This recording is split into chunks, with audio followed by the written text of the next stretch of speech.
30,000 facing 80,000. September 8th, 1514, the Dnieper River. Konstanty Ostrogski looks across the water at Ivan Chelyadnin's camp and knows one thing: if he fights straight, he loses. So he doesn't fight straight. 2 pontoon bridges go up in the dark. Artillery rolls into the forest, and by dawn, the trap is set. This is Orsha. One battle. One day. Numbers that should not work. But they do. The Muscovites have been winning. July 15th, 14. They took Smolensk after holding siege for weeks. That fortress was everything. The eastern wall of the Grand Duchy of Lithuania, the lock on the trade routes, the place you do not let fall. It fell. Grand Prince Vasily III pushed his commanders forward. Towns dropped like stones. Krychev, Mstislavl, Dubrovna. The Muscovite war machine rolled west into what is now Belarus, and nobody could stop it. King Sigismund the Old watched from Poland and knew the math. Lithuania was bleeding territory. A third of its eastern lands gone in the wars of 1492 to 1503. Another bite taken at the Battle of Vidrosha in 1500 Dar, where Konstanty Ostrogski himself was captured and spent 3 years in a Muscovite cell. The king gathered troops, 35,000 men, 57% Polish. Not enough. Never enough. But it was what he had. The regular Polish army came under Janusz Świerczewski, the largest force Poland had ever fielded. Private detachments and household troops rode with Wojciech Sampolinski. The Lithuanian service, 15,000 soldiers, followed Grand Hetman Konstanty Ostrogski and Field Hetman Jerzy Radziwiłł. 32,500 cavalry, 3,000 mercenary infantry, Bohemians, Silesians, men who knew how to hold a line and how to break one. Sigismund left 4,000 to 5,000 men at Borisov to secure the rear. The main force, around 30,000 strong, moved east under Ostrogski's command. Late August, skirmishes at the Berezina, at the Bobr, at the Drut. The Muscovites would not commit. They pulled back, suffering almost no losses, and set camp between Orsha and Dubrovno on the Krapivna River. Ivan Chelyadnin commanded. Konyushi, the Tsar's equerry, the man who ran the royal stables and sat close to power. Beside him, Prince Mikhail Bulgakov Golitsa, 2 men. No coordination. The Muscovite chronicles later admit it. Chelyadnin and Golitsa never aligned their moves, never synchronized their strikes. That failure cost them everything. How many Muscovites were there? Sigismund von Herberstein wrote it down in Rerum Moscoviticarum Commentary, published 1549 in Vienna, the first detailed Western account of Russia, the book that shaped Europe's image of Muscovy for centuries. Herberstein said 80,000 Muscovite soldiers faced fewer than 30,000 Lithuanians and Poles. King Sigismund wrote to Pope Leo X about a horde of 80,000 men. The Polish chronicles repeated the number: 30,000 killed, 3,000 captured. Those are the propaganda figures. Modern historians push back. Russian researcher A. Labine calculated mobilization capacity town by town: Novgorod, Pskov, Velike Luki, Kostroma, Murom, Borovsk, Tver, Volok, Rozlavl, Vyazma, Preyaslavl, Kolomna, Yaroslavl, Stardup. 14 towns sent men. Add the boyar sons, the sovereign's regiment, the Tatars, 7,200 noblemen with servants, 13 to 15,000 men. Subtract campaign losses. Subtract desertion, which is documented. Subtract the garrison left at Smolensk. Some historians say the Muscovite force at Orsha numbered as low as 12,000. Polish historian Gimbarowicz estimated 40,000. The truth sits somewhere in the fog. What matters is this: Chelyadnin believed he had the numbers, 3-to-1 odds, maybe 2-to-1. Enough to crush the Lithuanians if he played it safe. He did not play it safe. Chelyadnin split his forces. The Dnieper had 2 bridges. He was certain Ostrogski would have to use one of them, so he divided his army to guard both crossings. Classic mistake: never split when you don't know where the enemy is. Ostrogski did not use the bridges. Night of September 7th, 2 pontoon bridges went up farther north. Part of the cavalry swam the river. Artillery crossed on the pontoons. By dawn, Ostrogski's army was on the Muscovite side of the Dnieper, and Chelyadnin had no idea how they got there. Hetman Ostrogski deployed 16,000 Lithuanian horse in the center, Polish infantry and auxiliary troops on the flanks, Bohemian and Silesian infantry in the middle of the line. Fronting the reserves, Lithuanian and Polish cavalry held back, waiting. Ostrogski had been captured once, 1500. Vidrosha, 3 years in a cell, escaped 1503, rejoined Sigismund the Old, took back the title of Grand Hetman. He knew what losing looked like. He would not lose twice. September 8th, 1514. Shortly after dawn, Chelyadnin gave the order to attack. The Muscovite plan was simple: pincer movement. Hit the flanks, fold them in, crush the center. Chelyadnin led one pincer himself. Bulgakov-Golitsa led the other. They charged the flanks where Polish troops, Lithuanian light hussars, and Tatars stood ready. The initial attack failed. The Muscovites pulled back toward their starting positions. Chelyadnin still felt good. The numbers were with him, 3-1, maybe better. He could afford a setback, but he lost track of the other sectors. Preoccupied with his own wing, he did not see what was happening across the field. The Lithuanian and Polish light cavalry counterattacked. Tatars joined them. They hit the overstretched center of the Muscovite lines and tried to split them open. Then the Lithuanian cavalry wavered, started to retreat. The Muscovites saw it and surged forward. Chelyadnin committed his reserves, all his cavalry, everything he had. The chase was on. Lithuanian and Polish cavalry fled. The Muscovites followed for minutes, closing the distance, scenting victory. Then the retreating cavalry suddenly turned to the sides, artillery, concealed in the forest. The Muscovite horsemen rode straight into a killing field. Cannon fire tore through their ranks. From both sides, Polish and Lithuanian forces appeared and closed the trap. Surround, encircle, cut off retreat. Chelyadnin sounded the retreat. Too late. Panic spread. The Muscovite lines collapsed. Ostrogsky's forces pursued them for 5 kilometers. Men drowned in the Krapivna River trying to escape. Polish cavalry ran down the fleeing Muscovites for 12 kilometers. Most of the casualties came during the rout, not the fight, the flight. The tactic was not new. Vytautas the Great used a feigned retreat at the Battle of Grunwald in 1410, more than a century earlier. Lithuanian cavalry pretended to flee, drew the Teutonic Knights out of position, then turned and destroyed them. Whether Ostrogsky knew that history or reinvented the move, it worked. The artillery ambush was the innovation. Using concealed guns to massacre pursuers, that was new. 100 years of artillery development deployed in one brutal stroke. If you value documented military history like this, subscribe. It's the best way to support our work. Also comment from which city you're hearing this from. This script is researched and factual, using sources from Rerum Moscoviticarum Commentariae by Sigismund von Herberstein, published 1549.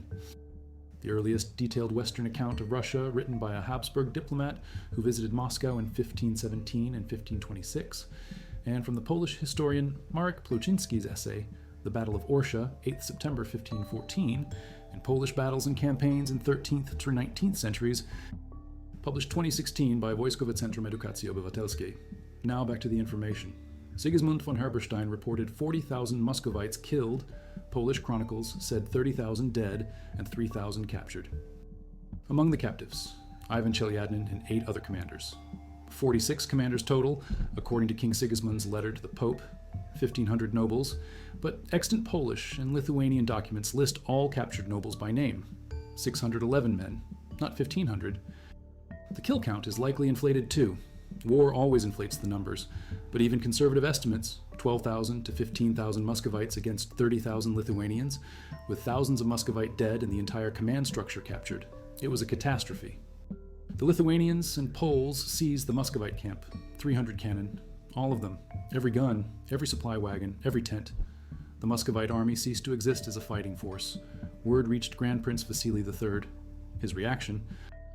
According to reports, the prisoners are as useful as the dead.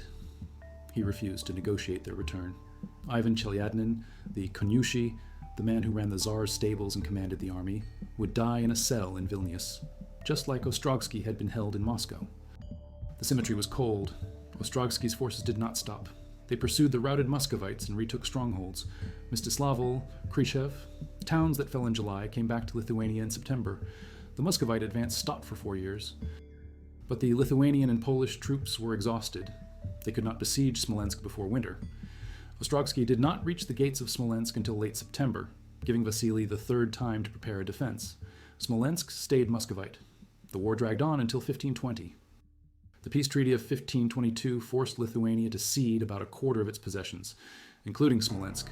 That city would not return to Lithuanian control until 1611, almost a century later.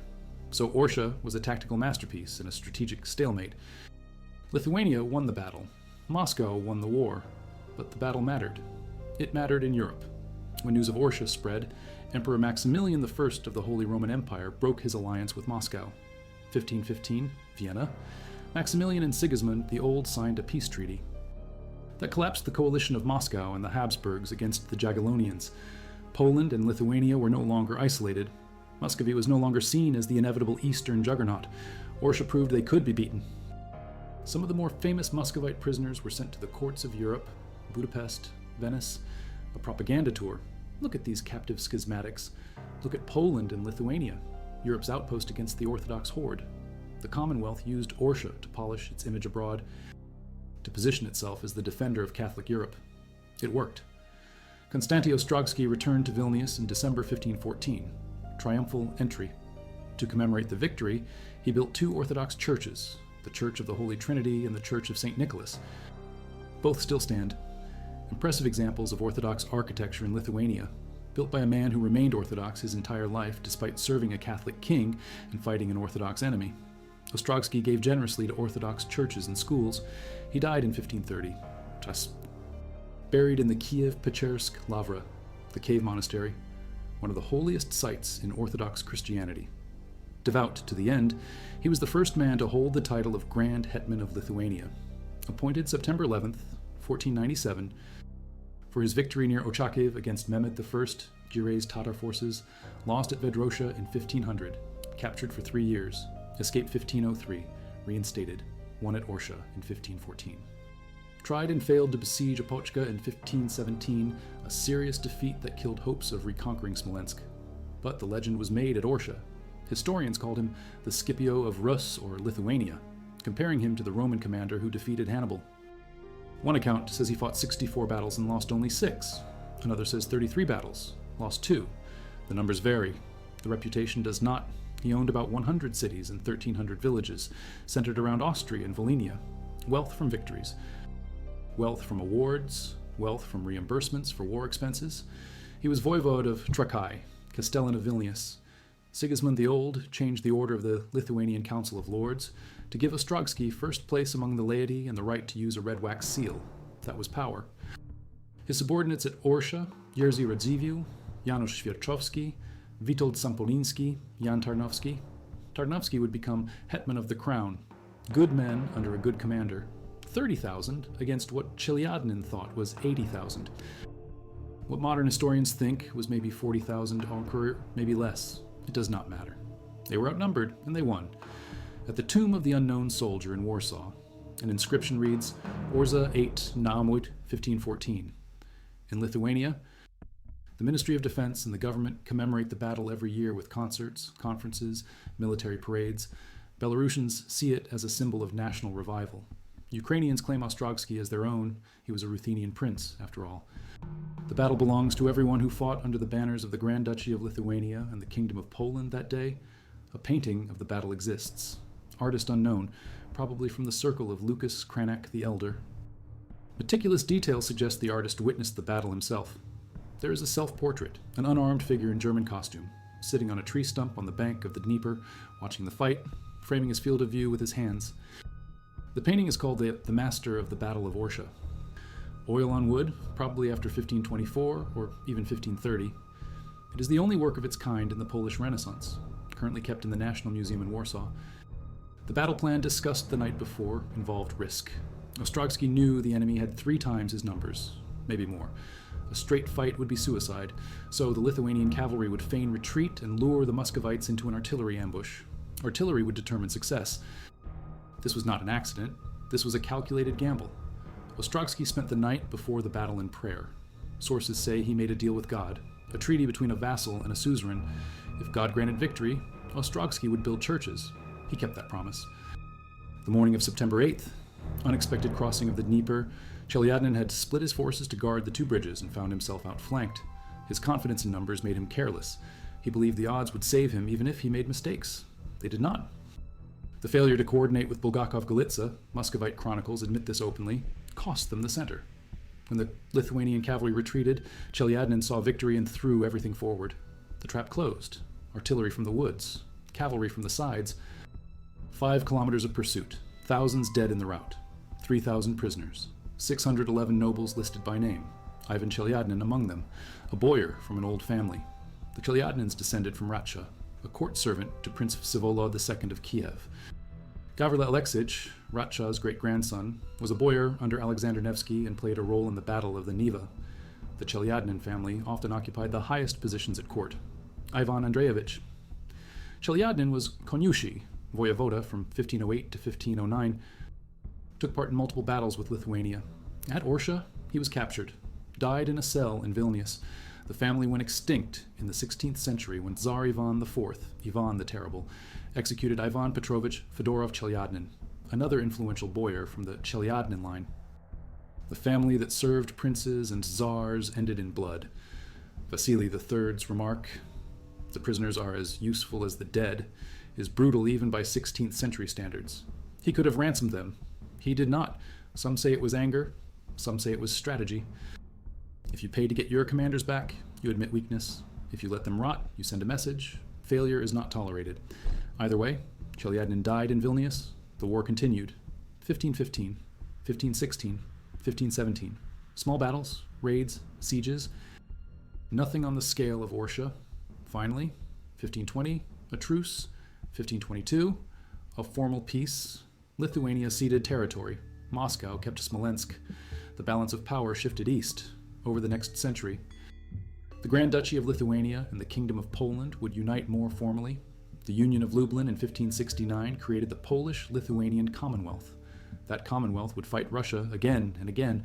Sometimes they won, often they lost. The border moved. The wars never stopped.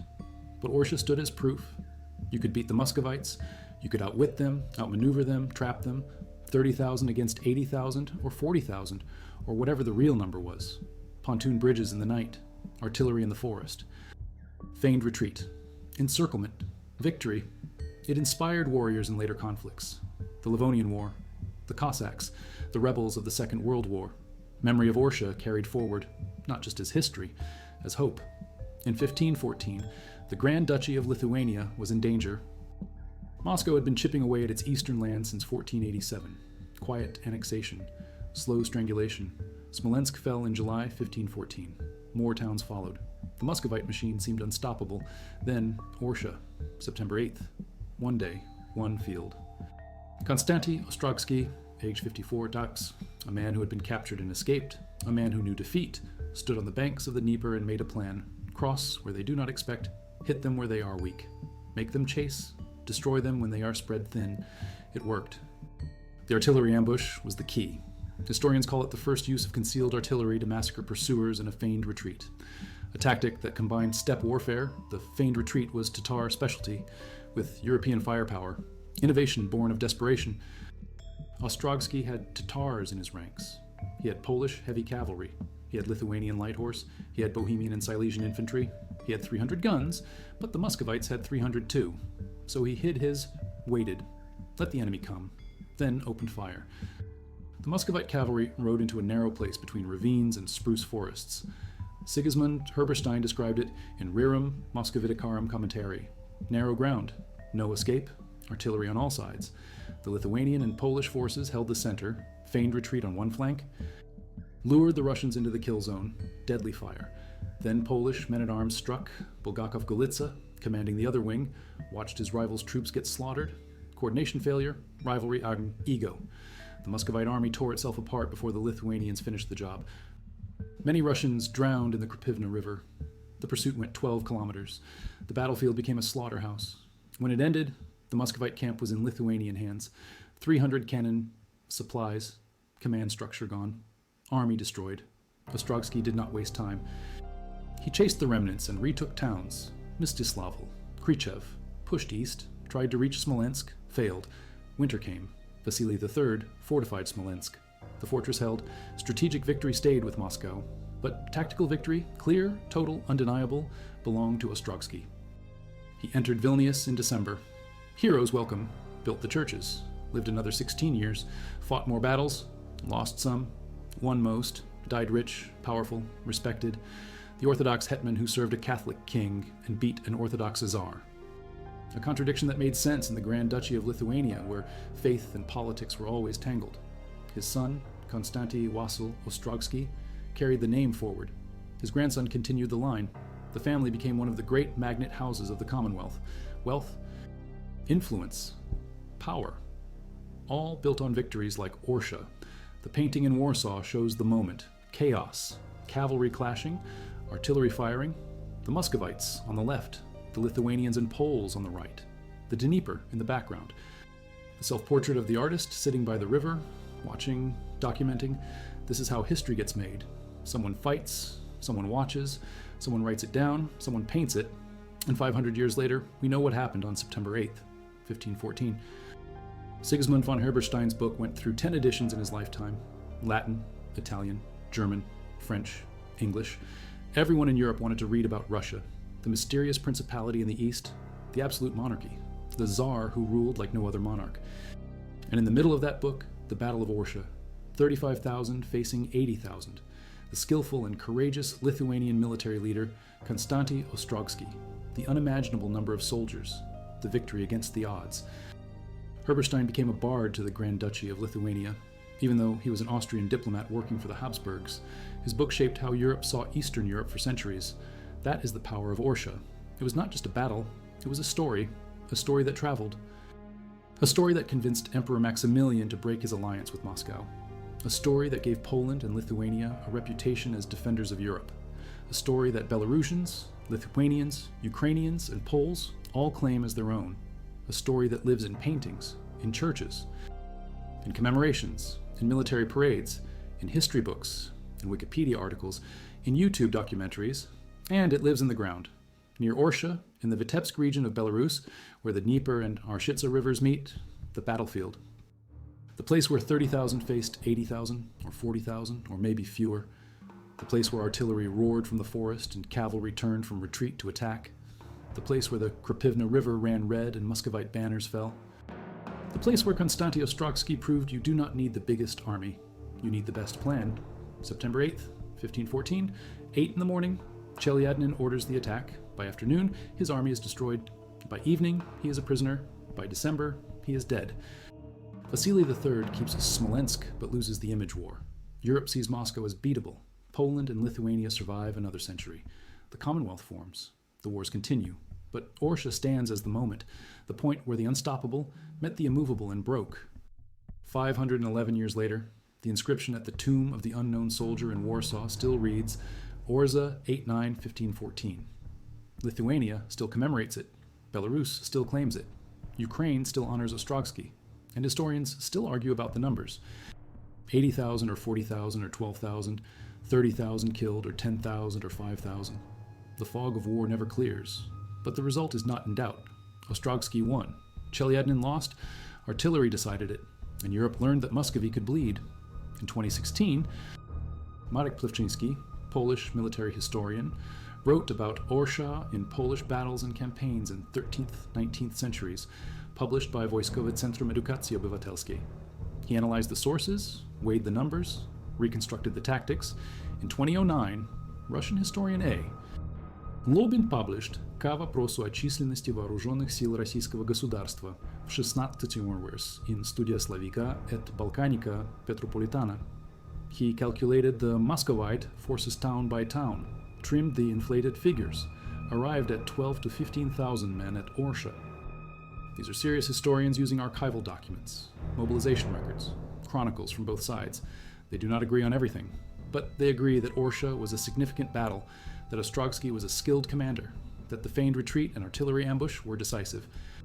And they agree that the war did not end at Orsha. Moscow recovered. Smolensk stayed Russian. The Grand Duchy of Lithuania kept losing territory. By the end of the 16th century, by the early 17th, the balance had shifted decisively east. But for one day in 1514, the tide turned, and that day mattered. Ostrogsky's prayer the night before, his deal with God, became part of the legend. If I win, I build churches. He won. He built the Church of the Holy Trinity, the Church of St. Nicholas, Vilnius, still there, still Orthodox. Still examples of the faith Ostrogsky never abandoned, even when it would have been easier, even when it would have been politically smarter, even when serving a Catholic king against an Orthodox Tsar. He stayed Orthodox, gave generously, sponsored schools, died in the faith. Buried in the Kiev-Pechersk Lavra, the cave monastery, one of the holiest sites in Eastern Orthodoxy, founded in 1051. Saints buried there, princes buried there, hetmans buried there, Ostrogsky among them, a warrior who prayed, a commander who built churches, a man who knew what he was fighting for and why. his legacy lives in more than churches. It lives in the tactical manual of every army that has faced a numerically superior enemy. Feigned retreat, lure them in, hit them with concealed firepower, encircle, destroy. The tactic appears again and again, different wars, different centuries, always the same principle. Make the enemy think they are winning, make them commit, then spring the trap. At Orsha, the trap was artillery in the forest. In other battles, it is tanks over the hill, aircraft in the clouds, submarines under the waves. The technology changes, the idea does not, and Orsha is one of the early clear examples. Not the first. Vytautas used something similar at Grunwald in 1410, but Orsha added the artillery element, heavy guns, concealed positions, mass fire, devastation, 300 Muscovite cannon captured. That detail gets repeated in every account. Polish chronicles, Lithuanian chronicles, Herberstein's book, 300 guns, a staggering number for the time. Artillery was expensive. Each gun was forged individually, hauled by oxen or horses, crewed by specialists. Losing 300 guns was not just a tactical disaster, it was an economic catastrophe. Vasily III had to rebuild his entire artillery train. That takes years. That takes money. That takes foundries working overtime. And while you are rebuilding, you are not conquering. So Orsha stopped the Muscovite advance for 4 years. Not because Moscow wanted to stop, because Moscow could not continue. The army was gone. The guns were gone. The commanders were captured or dead. Vasily III could have ransomed them. He chose not to. The prisoners are as useful as the dead, cold, brutal, effective messaging. You fail, you die. The next wave of commanders got the message, but the next wave also got more resources. Moscow was growing. The principality that started small, that paid tribute to the Tatars, that was just one among many Russian states, that principality became a power. Ivan III, Vasily III, Ivan IV, 3 rulers over a century. Expansion, conquest, brutality. Moscow gathered the lands of Kievan Rus under one crown. That was the project. That was the goal. Lithuania stood in the way. Poland stood in the way. They fought. Sometimes they won. Mostly they lost ground. Orsha was the exception. The day it went right, the day the plan worked. The day the enemy walked into the trap and died. Those days are rare. Those days are precious. Those days become legends. And legends matter. They matter to the soldiers who fight the next battle. They matter to the politicians who negotiate the next treaty. They matter to the nations that claim the history as their own. Belarus claims Orsha. Lithuania claims Ostrogski. Ukraine claims Ostrogsky too. Poland claims the victory. Russia remembers the defeat. Everyone has a stake. Everyone has a version. And 500 years of historiography have not settled it. The numbers are still disputed. The troop counts still vary by a factor of 2 or 3. The kill counts are anyone's guess, but the core facts stand. September 8th, 1514, the Dnieper River near Orsha. Konstanty Ostrogski commanding the Lithuanian and Polish forces, Ivan Chelyadnin commanding the Muscovites. Ostrogski crossed the river on pontoon bridges during the night, deployed his forces, waited. Chelyadnin attacked at dawn. The attack failed. Chelyadnin attacked again. The Lithuanian cavalry retreated. The Muscovites pursued. Artillery opened up from the forest. Polish and Lithuanian forces encircled the Muscovites. Rout, pursuit, 5 kilometers of killing, 3,000 prisoners, 300 guns captured, Muscovite army destroyed. That much is documented. Sigismund von Herberstein wrote it in 1549. Polish chronicles recorded it. Lithuanian sources recorded it. Russian chronicles recorded it, though with different numbers and different emphasis. The battle happened. The result is not in dispute. Ostrogsky won, Chelyadnin lost, Moscow was stopped, and the churches went up in Vilnius, the Church of the Holy Trinity, the Church of St. Nicholas, Orthodox architecture in a city that was increasingly Catholic. A statement, a reminder, a promise kept.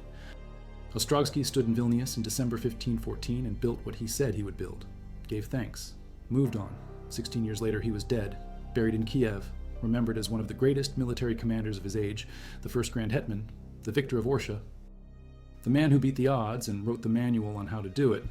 Feigned retreat, artillery ambush, encirclement, pursuit, annihilation. Those are the steps. That is the sequence. And at Orsha, they worked. 300 guns, 8 commanders captured, 40 commanders total. 611 nobles listed by name in Lithuanian and Polish records, thousands dead in the rout, an army that ceased to exist, a commander who died in a cell, a prince who refused to ransom his men, an emperor who broke his alliance, a king who built his reputation, a hetman who built his churches, and a battle that became a legend. Orsha, September 8th, 1514, 30,000 facing 80,000, or 40,000, or 12,000. The numbers do not matter as much as the result. Outnumbered, outmaneuvered the enemy, won the field, took the guns, stopped the advance, bought 4 years. In the end, Moscow won the century, but Lithuania won the day. And that day was enough to be remembered, enough to be painted, enough to be written, enough to be commemorated every year. Enough to be argued about by historians in 2009 and 2016 and 2025. Enough to matter. That is, Orsha. Not the biggest battle, not the most important in the long run, but the one where everything went right, where the plan worked, where the trap closed, where the artillery spoke and the cavalry turned and the enemy broke, where 30,000 stood against the odds and did not blink, where Konstanty Ostrogski looked across the Dnieper at Ivan Chelyadnin's camp and decided to build pontoon bridges in the dark and roll artillery into the woods and wait. And the wait paid off. Dawn, attack, retreat, pursuit, ambush, slaughter, victory. 511 years ago today, give or take, September 8th, 1514, the Dnieper River, the forest, the guns, the trap, the day Lithuania stopped Moscow, the day Ostrogski earned his name, the day the prisoners became as useful as the dead and the churches rose in Vilnius, the day that proved you do not need the biggest army, you just need the best plan. The smoke clears from the field at Orsha, but the story does not end. A victory is not a single moment of cannon fire and cavalry charge. It is a shockwave, rolling outward, changing the lives of the men who fought, the kings who commanded, and the very map of Europe. For every man who celebrated in Vilnius, another withered in a Lithuanian cell. For every diplomat who reconsidered an alliance in Vienna, a family in Moscow mourned a son who would never come home. This is what came after, the echo of Orsha. The journey from the Dnieper River to Vilnius was not a short one for Ivan Chelyadnin. Stripped of his command, his armor, his dignity, he was the grand prize in a parade of defeat. Beside him marched Prince Mikhail Bulgakov-Golitsa, the man whose lack of coordination had cost them everything. With them were the 611 named nobles, whose capture was a decapitation strike against the Muscovite military elite. These were not common soldiers. These were the sons of boyars, the leaders of the sovereign's regiment, the men who owned vast estates and advised the Tsar. Their journey into captivity was a public spectacle, a moving testament to Konstanty Ostrogski's victory. They were marched through the very towns their army had recently threatened, now displayed as proof that the Muscovite war machine could not only be stopped, but broken and captured. When Chelyadnin finally reached his cell in Vilnius, the stone walls were a cold finality. This was a man who had been Konyushi, the Tsar's equerry, a position of immense trust and power. He had managed the royal stables, a role that put him in the Tsar's inner circle daily. He had commanded what he believed to be an invincible army. Now, his world was 4 stone walls. Grand Prince Vasily III's words, "The prisoners are as useful as the dead," were more than a political statement. They were a death sentence. There would be no ransom, no prisoner exchange. Chelyadnin's service, his family's long history of loyalty tracing back to the courts of Kiev, meant nothing in the face of failure. He would die in that Vilnius cell, a ghost of a general, abandoned by the sovereign he served. His fate was a grim mirror to Ostrogski's own 3 years in a Muscovite cell, a perfect, brutal symmetry of war. The great Chelyadnin family line, which had served princes for centuries, would ultimately be extinguished entirely under Vasily's son, Ivan IV, a final, bloody end to a powerful dynasty. While Chelyadnin contemplated his fate, the news of Orsha traveled faster than any army. It reached Vienna, the heart of the Holy Roman Empire, and landed on the desk of Emperor Maximilian I. For years, Maximilian had maintained an alliance with Moscow. It was a useful partnership, a way to pressure the Jagiellonian dynasty, who ruled both Poland, Lithuania, and Bohemia-Hungary, from 2 sides. He saw Muscovy as a rising power, an unstoppable force from the east. Orsha shattered that perception. The image of 80,000 Muscovites scattered by 30,000 Poles and Lithuanians was a powerful corrective. Suddenly, Moscow looked less like a reliable juggernaut and more like a risky bet. The result was the First Congress of Vienna in 1515. It was one of the most significant diplomatic events of the century. There, Maximilian I met with King Sigismund the Old of Poland and King Vladislaus II of Bohemia and Hungary. The anti-Jagiellonian alliance between the emperor and the Tsar was officially broken. In its place, a new understanding was forged. A series of royal marriages were arranged, intertwining the Habsburgs and the Jagiellonians. It was a diplomatic masterstroke that would secure Habsburg succession in Bohemia and Hungary, fundamentally altering the balance of power in Central Europe for the next 400 years. The seeds of the Austro-Hungarian Empire were sown at that Congress, and those seeds were watered by the blood spilled at Orsha. The battle fought on a riverbank in modern-day Belarus redrew the political map of the continent. The victory also had to be immortalized. Words in chronicles and letters to the Pope were one thing, but an image was another. Sometime after 1524, an unknown artist, likely from the circle of Lucas Cranach the Elder, created a masterpiece of military art, known only as the Battle of Orsha. The oil-on-wood painting is a panoramic epic, a document of war unlike any other from the Polish Renaissance. It is not a single heroic moment. It is the entire battle in one frame. On one side of the panel, you see the Lithuanian and Polish armies crossing the Dnieper on their pontoon bridges. In the center, the cavalry clash in a chaotic melee of lances, swords, and rearing horses. You can see the feigned retreat, the Muscovite pursuit, the trap being sprung. On the far side, the Muscovite rout is depicted in full, desperate flight. The detail is meticulous, suggesting the artist was an eyewitness. He paints the armor, the banners, the weapons with incredible precision. And, in a remarkable act of self-insertion, the artist includes a self-portrait. On the bank of the Dnieper, sitting on a tree stump, is an unarmed figure in German attire. He watches the chaos unfold, framing the scene with his hands as if composing the very painting we are looking at. He is the observer, the recorder, the man ensuring this day is not forgotten. The painting was more than art. It was propaganda of the highest order, a visual celebration of a victory that was already being woven into the founding myths of the nation, now preserved in oak and oil, and housed today in the National Museum in Warsaw. Yet, for all the diplomatic and artistic triumphs, the strategic reality on the ground was more complicated. A battle does not win a war. Konstanty Ostrogski, celebrated as a hero, knew the work was not done. The ultimate prize, the fortress of Smolensk, remained in Muscovite hands. The victory at Orsha had bought time, but it had not reversed the broader tide. In 1517, Ostrogski led another campaign, this time to besiege the fortress of Opochka. But here, his luck ran out. The Muscovite defenders, under the command of Fyodor Telepnev-Obolensky, put up a fierce resistance. The Lithuanian siege was a failure, a costly and humiliating defeat that killed any realistic hope of retaking Smolensk in that war. It was a stark reminder that victory is fleeting. The brilliant tactics of Orsha could not be replicated every time. The enemy learns, the conditions change. The defeat at Opochka in 1517 was the necessary counterpoint to the victory of 1514. It showed the limits of Ostrogski's military genius and the resilience of the Muscovite state. When the war finally ended with a truce in 1522, the Grand Duchy of Lithuania was forced to cede nearly a quarter of its Ruthenian lands, including the great prize of Smolensk. The city would not return to Lithuanian control for nearly a century until 1611. Ostrogsky won the day at Orsha, but Vasily III won the decade. 511 years later, the legacy of Orsha is as contested as the battlefield was that day.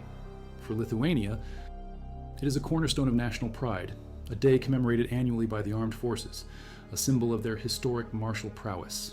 In Poland, it is remembered as a great joint victory, an early example of the military cooperation that would define the Polish-Lithuanian Commonwealth. For Ukrainians, Konstanty Ostrogski is a national hero, a Ruthenian prince, a defender of the Orthodox faith, and a patron of culture. But it is perhaps in Belarus that the battle has its most complex and potent meaning. For many Belarusians, particularly those in opposition to modern Russia's influence, the Battle of Orsha is a foundational event. It is remembered as a victory of a proto-Belarusian army against an invading Moscow, a symbol of a distinct European identity and a long history of resistance to Eastern domination. The anniversary of the battle has become an unofficial holiday for the Belarusian nationalist movement. The single event of September 8th, 1514, is refracted through the prism of 5 centuries of history, claimed by 4 modern nations as a vital piece of their own story. The numbers are still debated by historians, the motivations still analyzed, but the story itself, of the pontoon bridges in the dark, the artillery hidden in the forest, and the commander who turned a feigned retreat into a legendary victory, has lost none of its power. It demonstrates that a battle's importance is measured not just in territory gained or lost, but in the memory it creates. Orsha was a tactical masterpiece, a strategic stalemate, and a political earthquake. It saved the Grand Duchy from immediate collapse, reshaped European diplomacy, and gave birth to a legend that continues to inspire awe and divide to this very day.